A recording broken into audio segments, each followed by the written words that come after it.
Salut la machine et j'espère que tu es au top. Dans cette vidéo, on va parler de la cohésion des solides moléculaires en première S, c'est-à-dire comment les solides moléculaires, qui sont d'abord, vont être cohérents, comment vont-ils rester solides. On va introduire donc ce que sont les interactions de Van der Waals, la liaison hydrogène et on finira par les changements d'état. Donc c'est parti.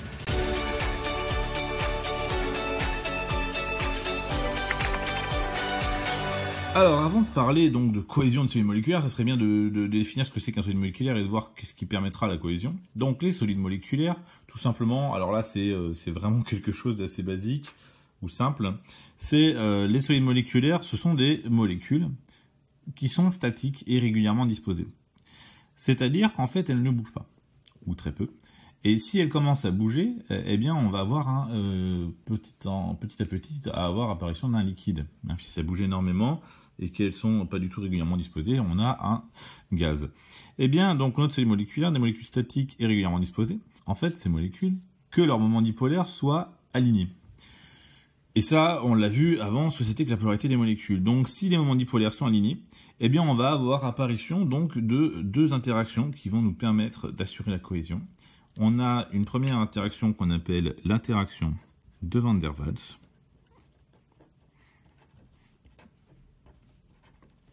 Qu'on va voir en détail très bientôt. Et l'autre qui est ce qu'on appelle la liaison hydrogène. Et ces deux interactions, même si ce sont elles qui permettent la cohésion d'un solide moléculaire, elles sont quand même relativement faibles par rapport à l'interaction électrostatique. Ce qui fait qu'on pourra dire assez facilement que les températures de fusion, donc le fait de pouvoir casser ces interactions, c'est plus facile pour des solides moléculaires que pour des solides ioniques, justement puisque eux sont liés par interaction électrostatique. Alors, voyons ce que c'est d'abord que l'interaction de Van der Waals avant de passer à la liaison hydrogène. Les interactions de Van der Waals, ce sont des interactions entre dipôles électriques, tout simplement. Sauf qu'on va avoir des dipôles électriques qui vont apparaître à l'intérieur de la molécule du fait des moments dipolaires. Donc les molécules polaires, elles, vont s'aligner de telle sorte que les moments dipolaires permanents soient alignés, tout simplement.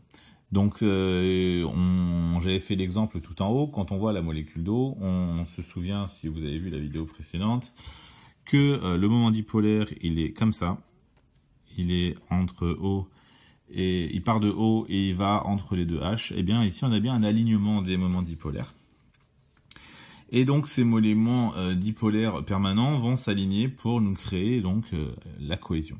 Pour les molécules qui sont apolaires, par exemple H2O, H2 pardon, par exemple O2, I2, enfin bref tous ceux qui sont composés globalement de molécules qui sont avec les deux mêmes atomes ou tous les mêmes atomes ou des carbones et des hydrogènes, eh bien, on va avoir la création de moments dipolaires instantanés, puisqu'en fait, les électrons sont en mouvement entre les liaisons. Donc là, on le voit par exemple avec mon exemple avec le diode.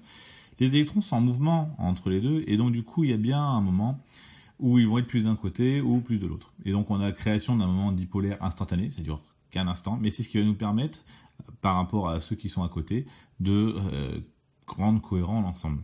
Donc ici, par exemple, pour l'ammoniac, qui est donc une molécule polaire, eh bien, on va avoir une disposition, les moments dipolaires vont s'aligner. Ici, le moment dipolaire pour l'ammoniac, il part de l'azote, il va se retrouver entre les 3 H, au centre du triangle de la base de cette pyramide. Eh bien, on va avoir ici, donc, notre H notre ammoniac, qui, voilà, ils vont s'aligner les uns sur les autres. Ils vont un peu s'empiler, en fait, hein, quasiment. Pour le diode, eh bien, étant donné qu'on a des moments dipolaires qui sont instantanés, on va avoir un petit peu de mal à le représenter, mais on va avoir les molécules qui vont s'aligner, puisque moments dipolaires, qui sont instantanés ou pas, de toute façon, on va suivre la liaison, et donc du coup, on va les aligner les uns aux autres. On passe à l'autre interaction qui permet la cohésion des solides moléculaires, c'est la liaison hydrogène. Alors, qu'est-ce que c'est qu'une liaison hydrogène? Eh bien, simplement, une liaison hydrogène, c'est ce fait, et ça n'existe pas vraiment, hein, c'est un lien qui est facile à casser. Elle se forme entre un atome hydrogène lié à un atome très électronégatif, donc qui va lui manger son doublet d'électrons, et le doublet non liant d'un atome d'une autre molécule. En fait, ça vient Tout simplement, logiquement, c'est-à-dire que si on a un hydrogène qui est lié à un oxygène, par exemple, la liaison est très polarisée vers l'oxygène, et donc du coup, les électrons sont vers l'oxygène. Et l'hydrogène se dit, mince, j'ai fait une liaison covalente, j'ai prêté mon électron pour au final ne jamais le revoir. Donc il va aller voir à côté, dans une autre molécule, s'il n'y a pas un doublet d'électrons non liants, qui donc du coup ne participe à aucune liaison, à emprunter, ou du moins à se coller à côté pour pouvoir être satisfait au niveau de la règle du Dewey. Cette liaison, on va la représenter en pointillé, en général. Alors, on va avoir une explication de ce qui se passe, par exemple, pour deux isomères. Pourquoi ils ont des températures différentes? Eh bien, si par exemple, on prend ici le méthoxyméthane ou l'éthanol.